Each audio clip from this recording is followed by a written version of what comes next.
Ngayong araw mga idolo, kasama ko nga pala yung kapatid ko dahil magpapagawa kami ng salamin. Dahil hindi na sukat yung suot-suot kong salamin ngayon at para mapagawan na rin ng bagong salamin ang kapatid kong ito. Nakarating na nga kami dito sa likod ng Emerald Building. Dito kami nag-park dahil nasa loob ng building na to yung pupuntahan natin. Ang Ardis Optical Clinic. Yan. Sinukatan na nga agad nila yung kapatid ko. Tapos nga tayo naman. Sukat sa kaliwa, sukat sa kanan. Siyempre kailangan nating ilakad to para malaman natin kung sukat ba talaga. O diba, para ako naka-goggles. Lumabas muna kami para kumain at nakita nga namin tong biryani. Madali nyo lang siyang makikita dahil katabi lang niya itong Jollibee at malapit lang siya sa simbahan ng Quiapo. Itsura pa nga lang ng biryaning ito, grabe, nakakatakam na.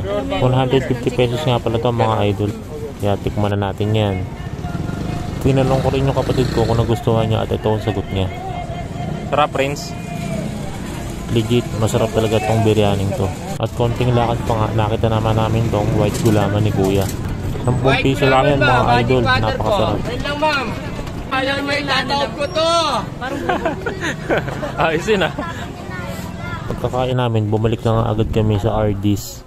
At tinest agad namin tong mga bago naming salamin. Tinesting nga siya dito sa UV light at ito yung naging resulta. Ay, galing nga, naging black ah. Tinest nga din siya dito naman sa blue light at ito yung naman yung naging resulta.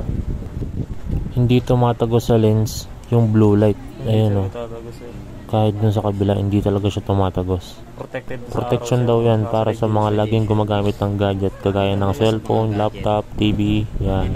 Siyempre, tinest din yung salamin ng kapatid ko sa UV light. Ayan. At tinetest na nga siya dyan. Ilang sandali pa, ito na yung naging resulta. Oh, diba? Naging instant shades. Galing.